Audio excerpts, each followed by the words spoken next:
how to handle unit turns, right? So pretty much like we do everything else, we have a checklist. However, this is the wrong one. I had to do one today, but I printed out the wrong checklist. So rule number one, make sure you bring the right checklist. But it's all good because I know what's on there and I wrote it all out. So anyway, you have a checklist, right? So what happens is your tenant gives you a 30-day notice. Hopefully, if not, they just like move out and they're like, hey, we moved out. And you're like, hey, thanks. So anyway, that's a different story, but you have a checklist, right?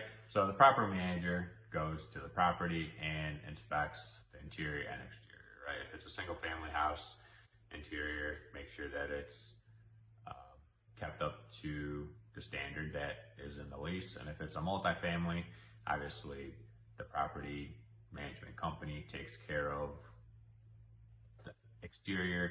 So either way, you do an exterior walk around and make sure to see if there's anything that needs attention, right? If, I don't know, maybe some paint or some, whatever it may be, right? So you just do a quick exterior inspection before you go inside. And then you go inside and our checklist is pretty much the same. Well, it's different if it's a multifamily or a single family, right? So if it's a single family and you pay maybe the water, right? Or the tenants pay the water, you have to get the final gas read, right? You have to make sure you get the keys, garage door openers. If there's a garage door keypad, you got to make sure you know the code. If not, you can just reset it. It's not a big deal. And the important, you need the address to send back the security deposit, right? So that's kind of more specific towards like a single family, right? On a multifamily, you usually wouldn't have any of that stuff. So that one's a little different, right? The main thing you kind of care about is the interior of the unit, right? So you do an interior walk around and you're like, okay. You also have pictures from before they moved in and now, right? So you're able to tell if they, I don't know, painted the walls black or, you know, did something crazy, some modifications that they shouldn't have done, right? You can hold that back. Or if it just looks the exact same and it's just a little wear and tear and you just got to have someone go in there and maybe touch some things up, fix some little odds and ends and kind of go from there, right? So if there's nothing major wrong, you know, a lot of tenants are pretty good. They just leave, they clean their stuff, they take all their stuff and leave, right?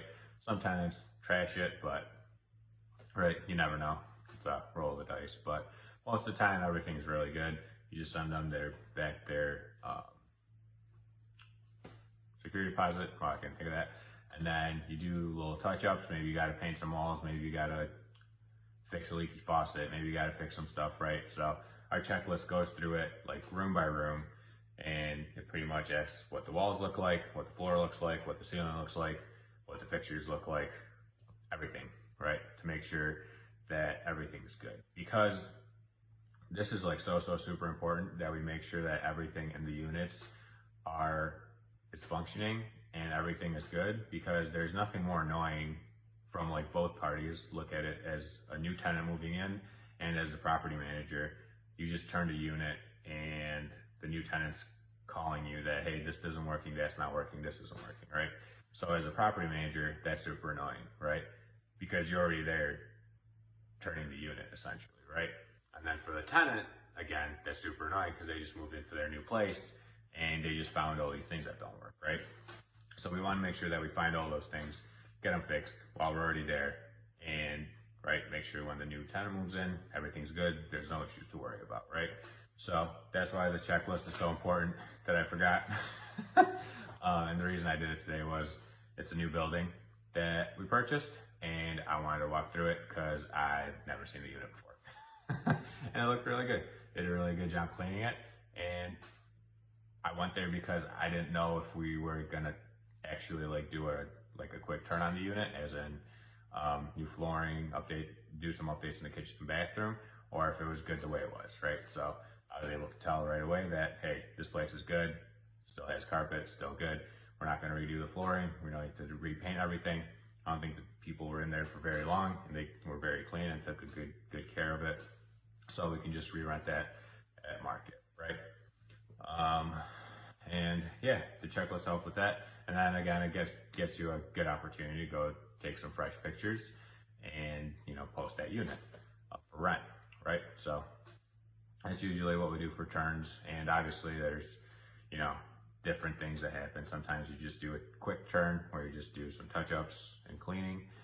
Sometimes you remodel, sometimes you know, whatever the case may be. It's different with every unit and every property and every game plan. But most important thing is having your check sheet, because when you are going there to a property, even as a property manager, right, you want your property manager to have a check sheet, just because there's so much stuff there that it's easy to miss like one or two things, right? It's easy to miss to, you know, check under the sinks, or it's easy to miss, right, all these little things, making sure that all the switches work, or, you know, all the stuff that are easy to miss. So anyway, I said easy to miss like a million times. So hope you have a great night, and if you have any questions, feel free to reach out anytime. My buttons.